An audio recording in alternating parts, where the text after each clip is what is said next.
Hello friends, तो आइए आज हम खत्म करने वाले हैं क्लास 10th का पहला चैप्टर वास्तविक संख्याएं।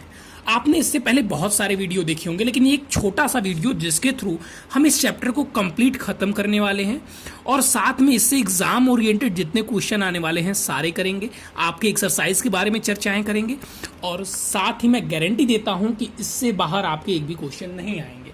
आपने इससे पहले बहुत सारी इसकी क्लासेस की होंगी, लेकिन आपको बहुत कुछ समझ में नहीं आया होगा, लेकिन इस क्लास के बाद से आपकी सारी समस्याएं खत्म। ध्यान दीजिएगा, सबसे पहले किसी भी चैप्टर को पढ़ने से पहले हमको उसका मतलब समझना होगा कि वास्तविक संख्याएं आखिर होती क्या है। देखिए, आप कहीं से भी क्लास करके आए होंगे, जब आप इस क्लास को करेंगे ना, और आप खुद कमेंट करके बताइएगा कि ये इन्फॉर्मेशन आपको पहले से पता थी कि नहीं। चाहे आप स्कूल में पढ़ गए हो, कहीं भी पढ़े हो, मैं आपको एकदम बेसिक चैप्टर में क्या पढ़ना है, चैप्टर के पढ़ने का मतलब क्या है, ये भी तो जानना होगा ना। तो देखिए, वास्तविक संख्याएं मेनली, अगर वास्तविक संख्याओं के चैप्टर की हम बात करें तो इसमें हम संख्या को दो पार्ट में डिवाइड करेंगे। कौन कौन से सर? पहला जो हमारा है, जो लिखा हुआ है नाम चैप्टर का, वास्तविक संख्या। ठीक है, मुख्यतः दो भाग हो गया हमारा, वास्तविक संख्या, और दूसरा भाग यहां पे हम ले लेते हैं आभासी संख्या, जिसे हम इमेजिनरी नंबर भी कहते हैं। कुछ होंगे यहाँ पे सीबीएसई वाले बच्चे या यूपी बोर्ड के इंग्लिश मीडियम वाले, बिहार बोर्ड के इंग्लिश मीडियम वाले, तो वो देख लेंगे वास्तविक संख्या यानी कि रियल नंबर। ठीक है, और ये इमेजिनरी नंबर और ये हमारा रियल नंबर। ध्यान देंगे वास्तविक संख्याएं क्या होती हैं। सबसे पहले चैप्टर का नाम तो आपको पता है, तो क्या होती है तो पता होना चाहिए ना। जी सर, बिल्कुल। तो वास्तविक संख्याएं वे संख्याएं हैं, वे संख्या जिनका वर्ग करने पर, जिनका क्या करने पर, जिनका वर्ग करने पर धनात्मक मान प्राप्त होता है, प्राप्त होता है, वास्तविक संख्या कहलाती हैं। क्या कहलाती हैं? वास्तविक संख्याएं। सर एग्जाम्पल की बात करें तो एग्जाम्पल 2, देखिए 2 का स्क्वायर करेंगे 4 आ रहा है कि नहीं आ रहा है, 3 का स्क्वायर करेंगे तो 9 आ रहा है कि नहीं आ रहा है। ये हमारी वास्तविक संख्याएं हो गई। अब आभासी संख्याएं क्या हो जाएंगी सर? वे संख्याएं जिनका वर्ग करने पर ऋणात्मक मान प्राप्त होता है। ठीक है, जो चीजें मैं कह रहा हूं अगर आप लिखना चाहें अपने नोट्स में तो लिख सकते हैं। मैं आप सोचेंगे कि मैं आपके साथ बारी बारी लिखूं तो टाइम टेकिंग वीडियो हो जाएगा। ठीक है, ऋणात्मक मान प्राप्त होता है तो उसे हम क्या कहते हैं? उसे हम आभासी संख्या कहते हैं। ठीक, अब इसका एग्जाम्पल की बात करें तो कोई बच्चा कहेगा सर -3 का स्क्वायर ले लीजिए, लेकिन नहीं, ये नहीं होगा, क्योंकि -3 का स्क्वायर तो 9 हो जाएगा, इसीलिए हमारा ये नहीं होगा। और 9 इसका मतलब -3 क्या हो जाएगा? -3 वास्तविक संख्या हो गया, क्योंकि देखिए -3 का स्क्वायर करना मतलब -3 इंटू -3, और हम सभी को पता है कि माइनस माइनस मिलकर क्या बन जाएगा? प्लस, तो +9 आ जाएगा। और अभी हमने डिफिनीशन पढ़ा है कि वे संख्याएं जिनका वर्ग करने पर धनात्मक मान प्राप्त होता है वो वास्तविक संख्याएं होती हैं। तो सर आभासी संख्याएं कौन सी हो जाएंगी? आभासी संख्याएं में आपकी √3, √-3, माइनस, और यहाँ पे आप लगा दीजिए -5 और रूट में -2। अब देखिए आप इनका स्क्वायर कीजिए। सर देखिए, इसका स्क्वायर करते हैं तो -3 प्राप्त होगा, इसका स्क्वायर करते हैं -5 प्राप्त होगा, इसका स्क्वायर करते हैं तो -2 प्राप्त होगा। तो इस तरीके से आपको मैं समझता हूँ क्लियर हो गया होगा कि आखिरकार वास्तविक संख्याएं क्या होती हैं और आभासी संख्याएं क्या होती हैं। ये हमको एग्जाम में नहीं पूछा जाएगा, लेकिन आप जब चैप्टर पढ़ते हैं तो आपको उसके बारे में नॉलेज होना चाहिए। अब चलिए हम आगे की ओर बढ़ते हैं कि इस चैप्टर में हमको मेनली पढ़ना क्या है। इस चैप्टर में अगर बात करें तो पहला एक्सरसाइज आप देखेंगे तो हमारा जो पहला एक्सरसाइज है उस हिसाब से अगर हम बात करें तो हमको पढ़ना क्या है, मेनली यहाँ पे हमको HCF और LCM के बारे में पढ़ना होगा। लश और मश, ठीक है, लस और ये मस। जो बच्चे होंगे हिंदी मीडियम वाले वो भी मेरे बातों को समझ पाएंगे बढ़िया तरीके से। तो अब सबसे पहले आपको समझना होगा कि आखिर ये होते क्या हैं। देखिए, बहुत सारे बच्चे निकालना तो जानते हैं, लेकिन जब एग्जाम में थोड़ा सा एग्जामिनर क्वेश्चन को ऐसे घुमा देते हैं ना, वो नहीं कर पाते हैं। क्यों? क्योंकि उनको पता ही नहीं होता है LCM क्या है और HCF क्या है। देखिए, आप भी 10th के स्टूडेंट हैं, लेकिन मैं गारंटी के साथ कह रहा हूँ कि मैं जब आपको बताऊंगा तो आपको नहीं पता होगा कि सर अच्छा यही होता था LCM, मुझे नहीं पता था। और जिनको नहीं पता था वो ईमानदारी के साथ कमेंट करके इस वीडियो में जाएंगे।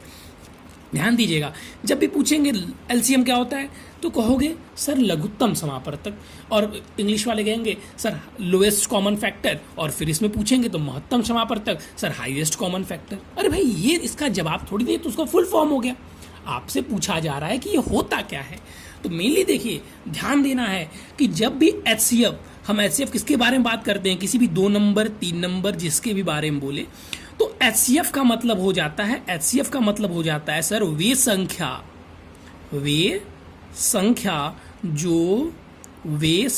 वे बड़ी से बड़ी संख्या, माफ कीजिएगा, वे बड़ी से बड़ी संख्या। देखिए यहाँ पे मेरी स्पेलिंग मिस्टेक हो जाता है, देखिए यहीं पे हो गया, लेकिन आपको ध्यान देते रहना है। वे बड़ी से बड़ी संख्या जो इन तीनों संख्या अर्थात जो ए बी सी को पूर्णतः विभाजित करे एचसीएफ कहलाएगा। वो क्या कहलाएगा? एचसीएफ कहलाएगा। फिर से समझिए, हाईएस्ट कॉमन फैक्टर क्या हो गया सर हमारा? मैं ऊपर कर देता हूं थोड़ा सा। सर वे बड़ी से बड़ी संख्या, जैसे मान लीजिए ए बी सी का हम हाईएस्ट कॉमन फैक्टर निकाल रहे हैं, तो सर ए बी सी का हाईएस्ट कॉमन फैक्टर निकालने से हमारा मतलब है कि वे बड़ी से बड़ी संख्या जो ए को भी विभाजित करे, बी को भी विभाजित करे और सी को भी विभाजित करे और वही पूर्णतः विभाजित करे, तो हमारा वो क्या हो जाएगा?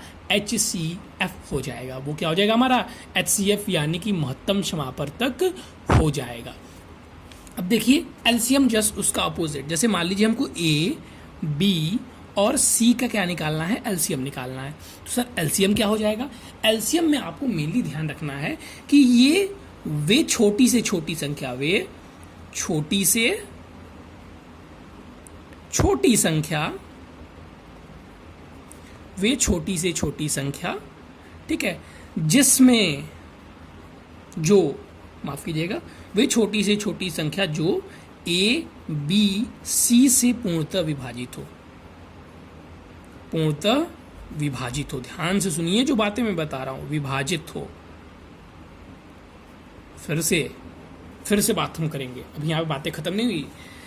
सर ए बी सी का एलसीएम यानी कि लघुत्तम समापवर्तक, मतलब इन तीनों ऐसा नंबर हमें चाहिए, ऐसा छोटा से छोटा नंबर, सबसे वो छोटा नंबर जो इन तीनों से विभाजित हो, वो हमारा क्या हो जाएगा? एलसीएम। फॉर एग्जाम्पल, अब एग्जाम्पल के थ्रू हम बातों को समझेंगे। जो चीज़ मैंने आपको ऐसे समझाया, एग्जाम्पल के थ्रू समझिए। पहला एक्सरसाइज पूरा इसी पे हो जाएगा, पहला एक्सरसाइज पूरा इसी पे खत्म हो जाएगा आपका, ठीक है?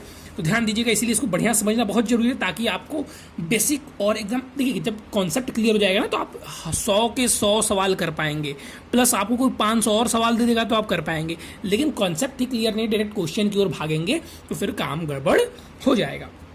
चलिए, तो वो छोटी से छोटी संख्या, तो जैसे मैं ABC की तरह यहाँ पे नंबर ले रहा हूँ, ले लेते हैं हम, मान लीजिए 8 और 24 और 3 ले लीजिए, ठीक है? ये 3 नंबर हमारे पास था और मैंने आपसे बोला कि सर हमको HCF निकालना है। क्या निकालना है?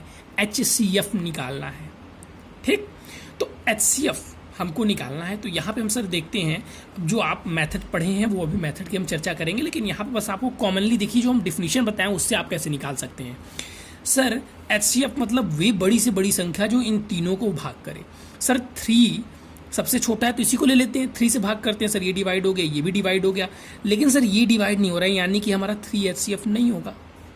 सर 2 भी नहीं होगा, 2 से तो 3 नहीं होगा, 1, यानी कि इन तीनों का HCF क्या होगा? 1 होगा। इन तीनों का HCF क्या होगा? 1 होगा। वहीं एलसीएम की बात करें तो सर वही छोटी से छोटी संख्या जो इन तीनों को भाग करे, यानी कि सर 24। देखिए सर 3 भी डिवाइड कर रहा है और 8 नहीं कर रहा है, माफ़ कीजिएगा, 24 नहीं होगा हमारा, नहीं कर तो रहा है, ठीक है? तो 8 भी डिवाइड कर रहा है, तो यहाँ पे जो हमारा 24 हो जाएगा वो क्या हो जाएगा? यहाँ पे हमारा एलसीएम हो जाएगा। अभी बहुत अच्छी तरीके से आपको नहीं समझ में आया होगा, तो मैं अब आपको एक बढ़िया सा एग्जांपल देके समझाता हूँ, जिससे कि आपका कॉन्सेप्ट और क्लियर हो जाएगा और इससे हम निकालना भी सीखेंगे, ठीक? जैसे मान लीजिए हमारे पास 32 था और 64 ले लीजिए और 40 ले लीजिए, ये नंबर हमारे पास थे। इन तीनों का हमें याद करना है HCF और एलसीएम दोनों, ठीक? सबसे पहले हम जो मेथड बचपन से पढ़ते आए हैं वो कैसे करते हैं सर, कि 32 का एलसीएम निकालेंगे तो सर 2 से डिवाइड करते हैं तो 16 आ जाएगा, फिर 2 से करेंगे तो 8 आ जाएगा, फिर 2 से करेंगे तो 2 से किए 16 आ गया, 2 से किए 8 आ गया, 2 से किए 4 आ गया, फिर 2 से करेंगे 2 आ गया, फिर 2 से करेंगे, यानी 5 टाइम्स करेंगे तो हमारा ये आ जाएगा। फिर 64, ये मेथड यूज़ आपको नहीं करना है, लेकिन मैं आपको सारी चर्चा यहाँ पे करूँगा इसलिए मैं बता रहा हूँ। फिर 64 में सर सेम रहेगा हमारा सर 2 इंटू में 2 इंटू में 2 इंटू में 2 इंटू में 2 इंटू में 2। फिर सर 40 में सर 2 इंटू में 2 इंटू में 2 इंटू में 5। ठीक, अब हम जब एलसीएम की बात करते हैं तो हम लोग पढ़े थे कि सर एलसीएम में जो नंबर मिलता है उसको एक बार लेते हैं, ये बहुत बचपन में याद कराया गया होगा आपको। ठीक है, अब इसका यूज़ नहीं होता है। फिर सर जो नहीं मिलता है उनको भी ले लेते हैं, तो ये देखिए मिलते जा रहे हैं तो इनको लिखते जाएंगे। और एचसीएफ में क्या लेते हैं सर, जो बस मैच करता है वही लेते हैं, यानी कि इसके एचसीएफ की बात करें तो हो जाएगा 2 इंटू में 2 इंटू में 2। तीनों में वही नंबर आ रहा है ना, जो नंबर तीनों में आते हैं उसी को एचसीएफ में काउंट करते हैं। तो बस देखिए इसमें 2 आ रहा है लेकिन इसमें 2 नहीं आ रहा है, तो इसलिए बस कहानी खत्म। तो यहाँ पे हमारा 8 इसका क्या हो जाएगा, एचसीएफ हो जाएगा। अब आपको ये मेथड यूज़ करने की आवश्यकता नहीं है। ठीक, अब देखिए, अब आप कहेंगे सर डिवीजन वाला मेथड, बिल्कुल डिवीजन वाला मेथड से ही आपको पेपर में क्वेश्चन करना है, लेकिन अब हमारे सीरीज जो आ रहा है वो ऑब्जेक्टिव भी आ रहा है। तो अब ऑब्जेक्टिव तरीके से जो मेथड आपको बताने जा रहा हूं उस तरीके से आप कैसे एचसीएफ निकाल सकते हैं, आपको कोई नहीं बताएगा ये। ठीक है, आपको ये एचसीएफ निकालने का मेथड कोई नहीं बताएगा जो मैं बताने जा रहा हूँ। जैसे मेरे पास यहाँ पे नंबर था 32, 64 और 40। ठीक, तो आपको नॉर्मली क्या करना है, जैसे 3 नंबर यहाँ पे आपके पास हैं, 3 नंबर यहाँ पे आपके पास थे, तो आपको नॉर्मली क्या करना है कि देखिए आप जो छोटा नंबर है और जो उसके बाद बड़ा नंबर है, यानी 2 छोटे नंबर को लीजिए और एक दोनों में से घटा दीजिए। क्या निकल के आ गया सर 8। और क्या 8 ही इसका एचसीएफ नहीं था? क्या 8 ही इसका एचसीएफ नहीं था? इस बात को आप ध्यान से सोचिए, क्या 8 इसका एचसीएफ था कि नहीं था? चलिए अब हम आपको एक और क्वेश्चन करके दिखा देते हैं जो एनसीईआरटी का क्वेश्चन है। एनसीईआरटी का क्वेश्चन मैं आपको करके दिखा देता हूँ, इसी पेज पे हम कर लेंगे। ठीक है, ये एनसीईआरटी का क्वेश्चन है, एक्सरसाइज 1.1 का ये क्वेश्चन है, ध्यान दीजिएगा। पहला क्वेश्चन है हमारा कि 132 और 225 का हमको क्या निकालना है, एचसीएफ निकालना। अच्छा, पेपर में अगर हमको करने के लिए आएगा तो हम इस मेथड का यूज़ करेंगे, डिवीजन वाला, लेकिन या इस मेथड का भी यूज़ नहीं करेंगे, इसी का करेंगे, डिवीजन वाले से ही बोलता है। लेकिन अगर ऑब्जेक्टिव में आए तो कैसे करेंगे, उस समय इसका करेंगे, क्योंकि बोर्ड में टाइम भी उतना ही महत्वपूर्ण है। ठीक है, चलिए तो देखिए ये मेथड मैं आपको इसलिए समझाना चाह रहा हूँ ताकि आप ऑब्जेक्टिव क्वेश्चन तुरंत कर पाएँ। यहाँ पे 135 है। अब जैसे मान लीजिए आपको एचसीएफ निकालना है, तो हम क्या बताएं अभी, अब 2 ही नंबर है सर यहाँ पे, तो अब कैसे मेथड लगाएंगे, वही सेम चीज़ कीजिए, माइनस कर दीजिए। तो सर माइनस करेंगे तो सर माइनस तो यहाँ पे 90 आ गया, बिल्कुल 90 आ गया। अब कुछ बच्चे कहेंगे सर 90 से तो ये डिवाइड ही नहीं हो रहा है, न ये डिवाइड हो रहा है न ये डिवाइड हो रहा है। तो मैंने बोला काहे चिंता करते हैं भाई, थोड़ा सा सब्र तो रखिए। फिर मैंने बोला इसको 2 से डिवाइड कर दो, 2 से काटते जाओ, क्या आया 45। अब देखो क्या 45 दोनों को डिवाइड नहीं कर रहा है सर, 45 इसको भी डिवाइड कर दे रहा है 3 टाइम्स और 45 इसको भी कर दे रहा है 5 टाइम्स में, यानी कि 45 इसका क्या हो गया, एचसीएफ हो गया। जब आप उनका डिफरेंस निकालते हैं और वो नंबर उनको डिवाइड नहीं करता है, तब उस टाइम में हम क्या करेंगे, उस टाइम में हम उस नंबर को छोटे से छोटे नंबर से काटते जाएंगे और फिर वो नंबर आ जाएगा जो उनको डिवाइड करेगा। तो ये आपको ईजी ट्रिक था एचसीएफ निकालने का। अभी मैंने आपको बस इस चैप्टर का थोड़ा सा आइडिया दिया हुआ है। ठीक है, मेनली अभी मैंने इस डिवीजन मेथड को भी बहुत अच्छे से, यूक्लिड विभाजन विधि को भी बहुत अच्छे से चर्चा नहीं किया, और न ही आपको पेपर में एचसीएफ कैसे निकालना है इस पर चर्चा किया। मैंने आज बस आपको वास्तविक संख्या बताने का मेरा उद्देश्य था, समझाना कि संख्याएं क्या होती हैं, साथ में एचसीएफ क्या होता है, एलसीएम क्या होता है, ये मेरा समझाने का उद्देश्य था, और जो तीनों मेथड थे वो समझाने का उद्देश्य था। अब हम कल पेपर के दृष्टिकोण से ये डिवीजन मेथड, इस मेथड की मैं चर्चा कहीं नहीं करूँगा। ठीक है, अब हम जो क्वेश्चन करेंगे इस डिवीजन मेथड के साथ करेंगे, और इस मेथड को हम ऑब्जेक्टिव के लिए सीखेंगे। इस मेथड से हमें पेपर में क्वेश्चन नहीं करना है, ऑब्जेक्टिव जो क्वेश्चन आएंगे टिक करने के लिए, वहाँ पे हम इस मेथड का यूज़ करेंगे। तो ये दोनों तरीके मैं आपको सिखाऊंगा अच्छी तरीके से, और वो सेकंड क्लास में। आज के लिए था बस इतना ही। अगर वीडियो को लाइक कीजिएगा अगर अच्छा लगा होगा तो, और ऐसे ही कॉन्सेप्ट आप सीखना चाहते हैं, ऐसे कॉन्सेप्ट आपको पेड में भी कहीं नहीं मिलेगा। ठीक है, और ऐसे ही कॉन्सेप्ट आप सीखना चाहते हैं तो अपने दोस्तों को भी शेयर कीजिए। ठीक, और जितने ज़्यादा आप शेयर करेंगे उतनी अच्छी तरीके से हम लोग क्लास को समराइज करेंगे और भी बहुत अच्छा लाने की कोशिश करेंगे। आज के लिए था बस इतना ही। Thank you, have a nice day. अगर अच्छा लगा होगा तो लाइक करके जरूर जाइएगा।